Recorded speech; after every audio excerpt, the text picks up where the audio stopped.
চন্দ্র চট্টোপাধ্যায়ের কাহিনী অবলম্বনে আজকের নাটক মহেশের নাট্যরূপ ও নির্দেশনায় মৃন্ময় সাউ শুরু হতে যাচ্ছে নাটক মহেশ, পরিবেশনায় রান্নাপুরিয়া যুবক সঙ্গে নাট্যগোষ্ঠী।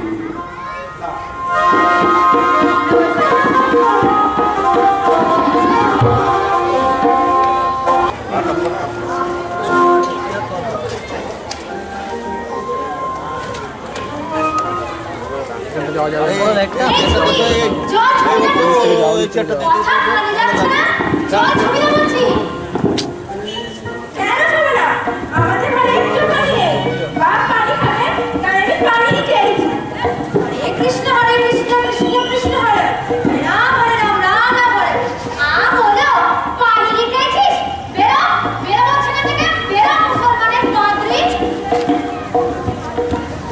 যা খুশি করো তবে গ্রামে এসে পানি সব সব হচ্ছে না সব জাত কথা না ভালো রাধাকালী বড় খেতে নেই আমার আব্বা বড় ছটফট করছে গ্রামে এসে পানি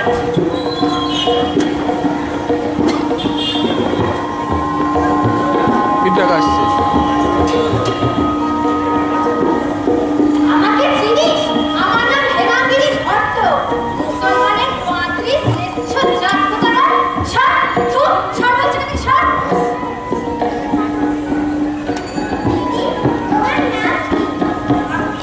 আমার নাম আমি না তোমার বাবার নাম কি? আমার বাবার নাম অপূর্ব।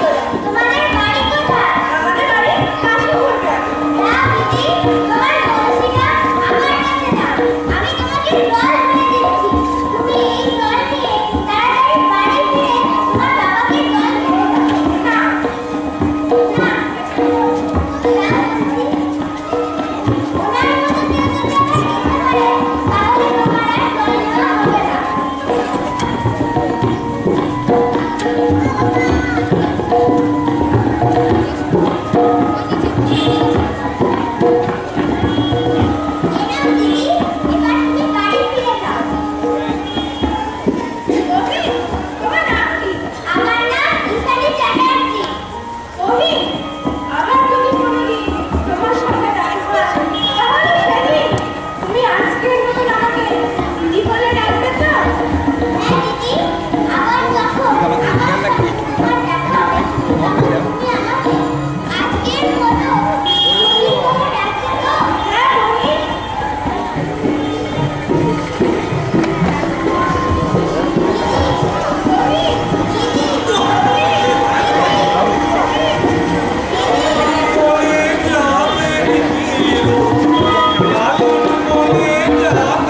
তোমার আর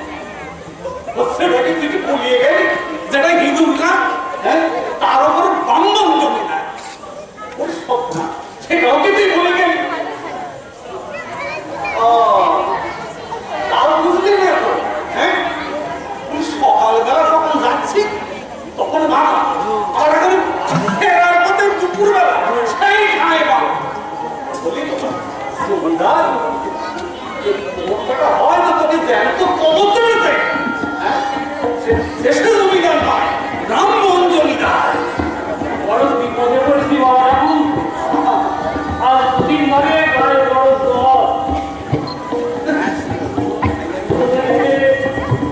খাইয়ে আনবো তো মাথা দিয়ে শুয়ে যায়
যাবো উঠবে অনেকক্ষণ ছিল কেউ ধরো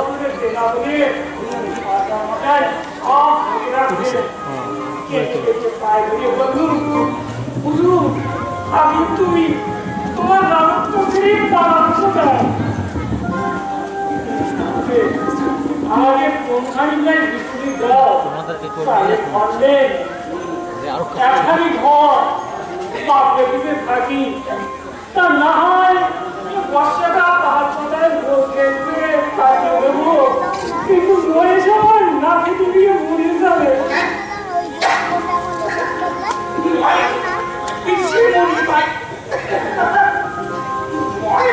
ওদিকে বসে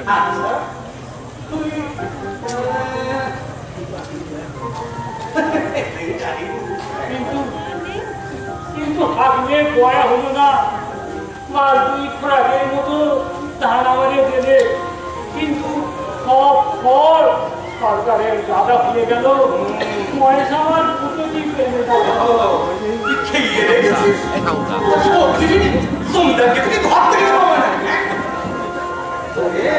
কত রান্না রাজার তো বাস করছিস সরল কি না তাই না নিন্দে করি না না না নিন্দে করবো কেন নিন্দে তারা আমরা করিনি কিন্তু কি থেকে দিই বলতো দিকে সারি জমি ভাগে করি উপরি উপরি তোমার সব রাজন না মাঠে ধান মাটি শুকিয়ে গেল দুবেলা পেট নিয়ে খেতে বসতে পারিনি দেখো আমি ঘর বাপরে গেছে তোমার খাই টুকু নেবে না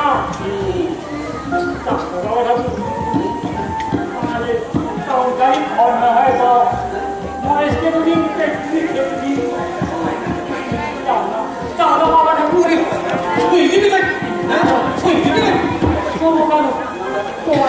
তোমার শোভ না কিন্তু কিন্তু আমাদের খানি ঘর সেদিন তোমার বাড়ির সামনে নিয়ে যাওয়ার সময় দেখেছি তোমার চাষি খাদের দাদা একটি দিদি তুমি খেয়ে পাবা না আমরা খেয়ে মরি না খেয়ে মরি কত নেই কিন্তু অবলাসী কত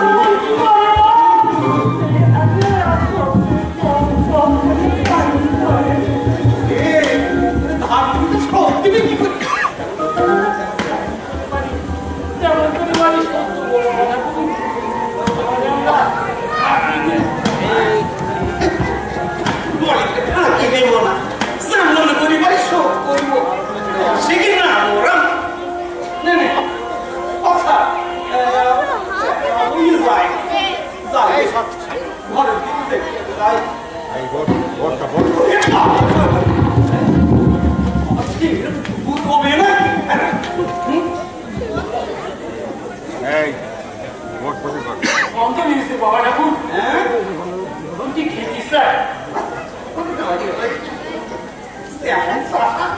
তেমনি বলো বলে কিনা খেয়েছিস স্যার এদিকে পেটে খড় করতো না স্যার বলা খাবার খা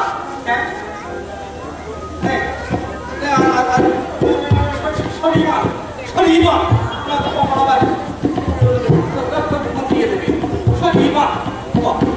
বাবা সে সেই কোন দিনে খুন করিবার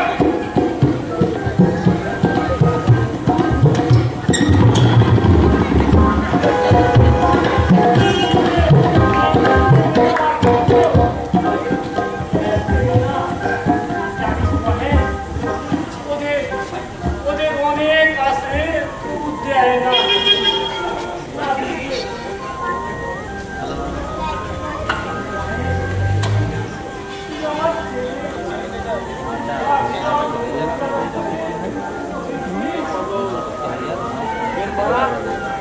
আমি কোনোদিন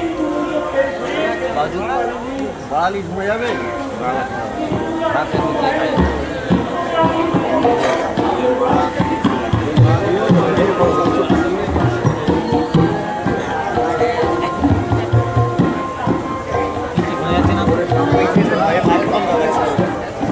মাইক্রোফোন না থাকলে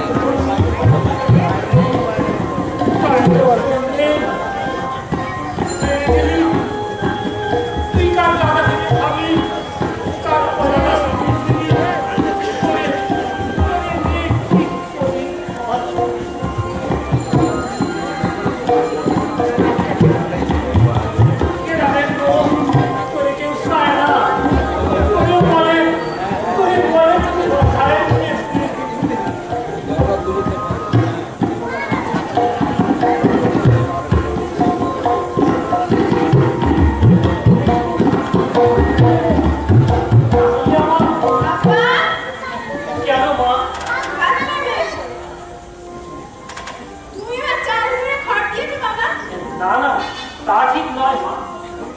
আমি এর ভেতর থেকে শুনতে পেলাম কথা সব এমনি পঞ্চাশ দেয়ালে পড়ে যাবে আপা। হাতে ভাত খাবে আমি বেড়ে রেখে দিয়েছি।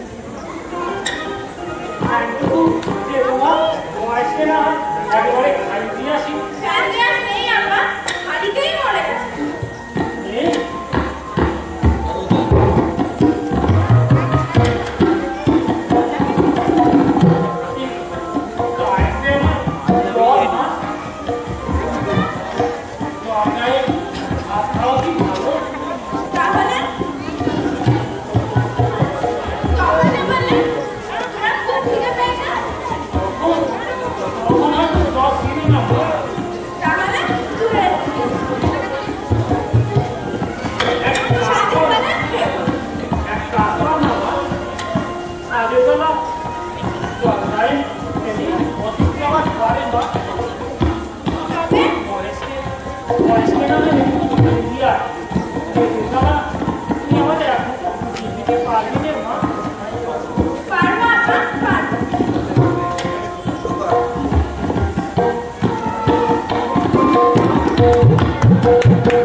সমস্ত পূজার কাছ থেকে ঠিকঠাক খাজনা আদায় হচ্ছে তো? এবার আপনি আমায় বলুন কোন কোন পূজা এখনো পর্যন্ত খাজনা পরিশোধ করেনি? আগে এই বছর সব প্রজাই খাজনা দিয়েছে, শুধুমাত্র গোপুরজোড়া গত বছর আর এ বছরের খাজনা এখনো পর্যন্ত নেয়নি। যান, পেয়াদাকে এখনই পাঠান, সে যেন এখনই গোপুরের ঘরে গিয়ে বলে সে এখনই আমার সঙ্গে দেখা করে আজই। ভালো কথা, শ্মশান পাড়ে যে গোচরটি বিলি করা হয়েছিল উপেন ঘোষের কাছে, সেটা আপনার খেয়াল আছে তো? খেয়াল থাকবে না কেন কর্তা? এই চৈত্রে তার মেয়াদ শেষ। আপনি একবার উপেন ঘোষের কাছে গিয়ে জিজ্ঞাসা করুন আগামী দিনে সেই ওই জমি পুনরায় জমা নিতে রাজি আছে কিনা। যদি আমি বলছিলাম কি কর্তা, আগামী বছর নতুন করে ওই জমি বিলি করা গেলে টাকাটা কিছু বাড়তে পারে। তবে হ্যাঁ, এই বছর জমি যে বিলি হবে সেটা 3 বছরের জন্য না হয় 5 বছরের জন্য, কেননা তা তো বুঝলাম, কিন্তু বেশি টাকা দিয়ে ওই জমি কে জমা নেবে তাই ভাবছি। যদি অভয় দেন তো কর্তা একটা কথা বলতে পারি। আমার বেয়ালি মশাই আমাকে বলছিল যে যদি কর্তা মশাই নতুন করে ওই জমি জমা দেন তো সে নিতে পারে, কিন্তু টাকাটা সে এককালীন দিতে পারবে তো? যদি সব টাকা সে একসঙ্গে না দিতে পারে তাহলে না সে টাকার দায়িত্বে আমি থাকলাম। বুঝলাম মশাই, বুঝলাম আপনার বয়স হয়েছে, তাই ভাবছি আপনার জায়গায় আগামী বছর আমি নতুন কাউকে এই দায়িত্ব দেব। কর্তা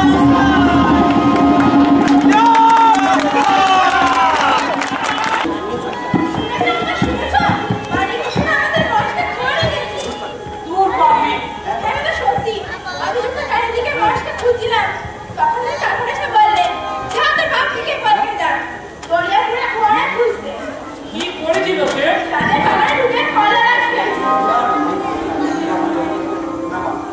এমনকার মানুষ করতে পারে না। ও ব্রাহ্মণে ভক্তি এই অঞ্চলে তার বিখ্যাত।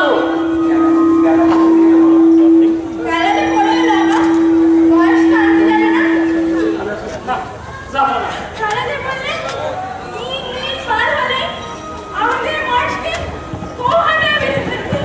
হ্যালুকে হ্যালুকে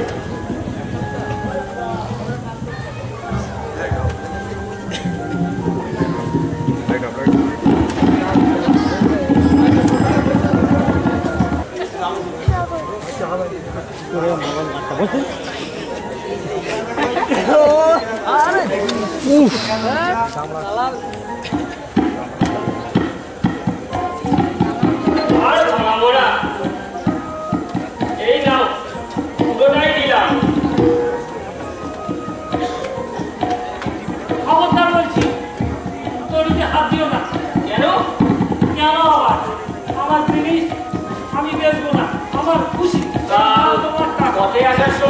বায়না নিয়ে এলে যে এই নাও তোমার বায়না। বেশ বেশ, আমি না হয় তোমার মেয়ের জন্য এই 2 টাকা বেশি দিলাম না। ধরো সামা নাকি না না, কিন্তু এর বেশি তো কেউ 1 আধা পয়সাও দেবে না, জানো? না হলে তুমি তাদের কেমন থেকে এই তো তোমার গরু, এর আছে গাড়ি গাড়ি চামড়া গাড়িটা দামানি খুবে, নইলে মালার আছে কি? তুমি খাও খাও এখান থেকে, না বললো না, এখানে করবো না, বললো না, বললো না।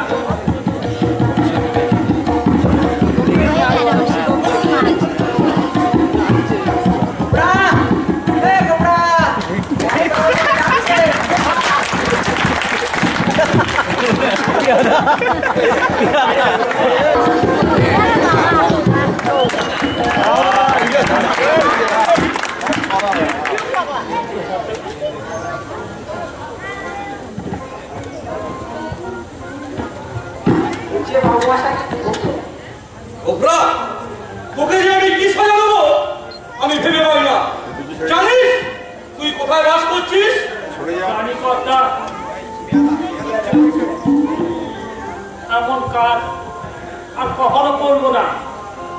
আমরা খেতে পাইনি, না হলে আপনি যে জরিমানা করছেন আমি নাম করতুম না। আচ্ছা, যা যা হয়েছে আর যেন কখনো এলাম ক্ষতি বুদ্ধি করিসনি।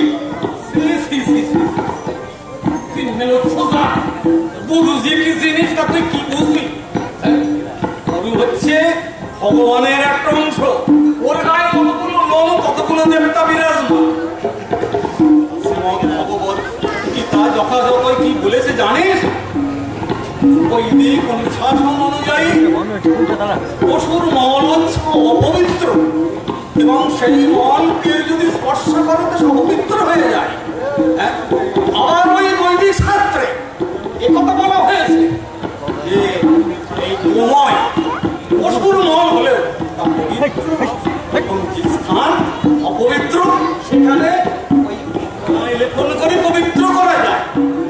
আবার আধুনিক বৈজ্ঞানিক অনুশাসন অনুযায়ী বিশ্লেষণ করে একথা প্রমাণিত হয়েছে যে সময়ে যে কটি জীবাণুনাশক গুণ সব বর্তমান। তাই এই বৈদিক জ্ঞান অনুযায়ী এই সময় সবকিছু সন্দেহ এবং ভ্রান্তির অতীত। আর সেই গরুকে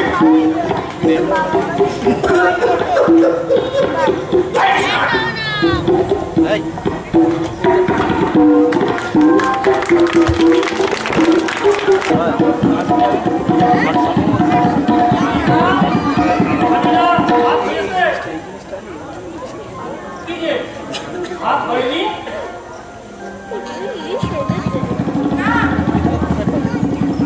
কেন হয়নি? জানলে সামনে সামনেটা আগে বলিস কি কেন? কাল রাত্রে তো বলেছিল। রাত্রি বলেছিল, বলি রাত্রি বলতে কি কারণ খেয়াল থাকে? ও বাবা খাবার না খান পুরো মেয়ে 4-5 বার করে গিয়েছে। এবার থেকে যখন আমি বাইরে যাবো তাহলে কোনো বন্ধ করে দিতে যাবো। এক কোটি পানি দিয়ে চেষ্টা ফেটে যাচ্ছে। তাও নেই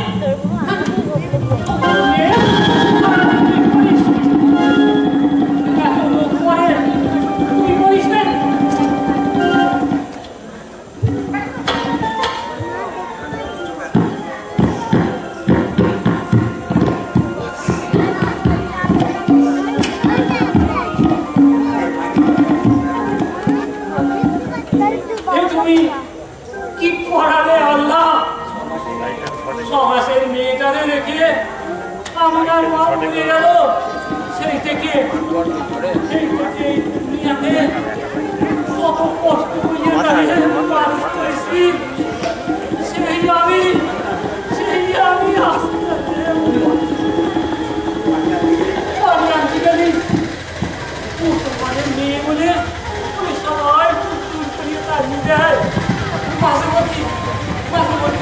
যদি দয়া হয় তোমাদের পানি দেয় আর সেই আমি দু হাতে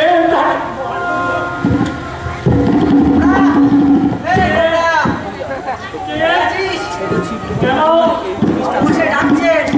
আমার নাম বলা হয়নি আমি এখন যাবো না কি বললি হারামজাদা হয়নি তো মারতে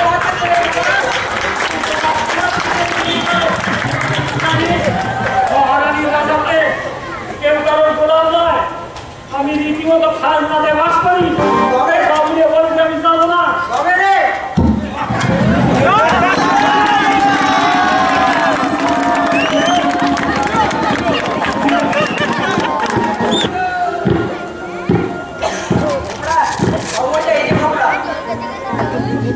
কবে রে তোর এত বড় স্পর্ধা ওপরাকে ডাকতে গিয়ে ওপরা আমাকে একটা বাজে কথায় গালাগালি দিয়েছে তারপর বলেছে যে বাবু মশাই গিয়ে বলিয়ে আমি মহারানীর রাজত্বে বাস করি আমি কারো খাজনা দিয়েই বাস করি আমি কারো চেনা গোলাম নাই কবে রে হারামজাদা তোর এত বড় স্পর্ধা এই সে লাইটটা না স্টপ লাইটটা লাইট লাইট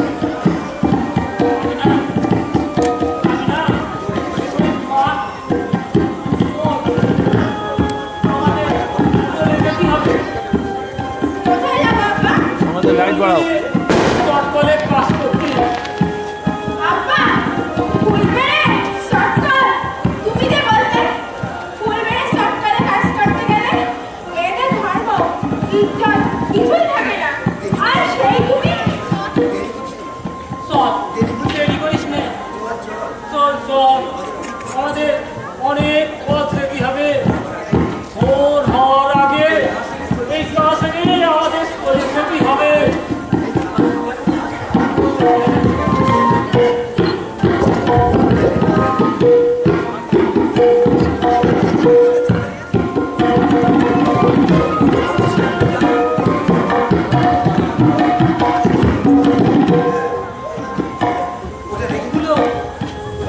রেখে দে মা ওতে আমার বয়সে শিখতে হবে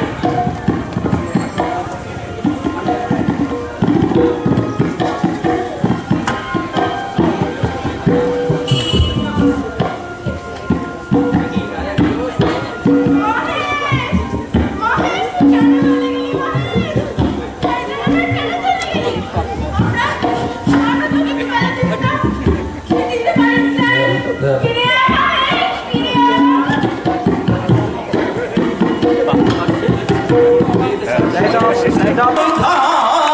আমারে কেন গরিবী মানুষে পায় না বিচার তোমারে সংসারে ও আল্লাহ তুমি সুধাও আমারে তোমার দেওয়া খেতেরি ঘাট পলাশ মনেরও পানি তবু তেষ্টার পানি পায় না মহে কেন তা না জানি আল্লাহ তোমার দেওয়া খেতেরি ঘাট পলাশ মনেরও পানি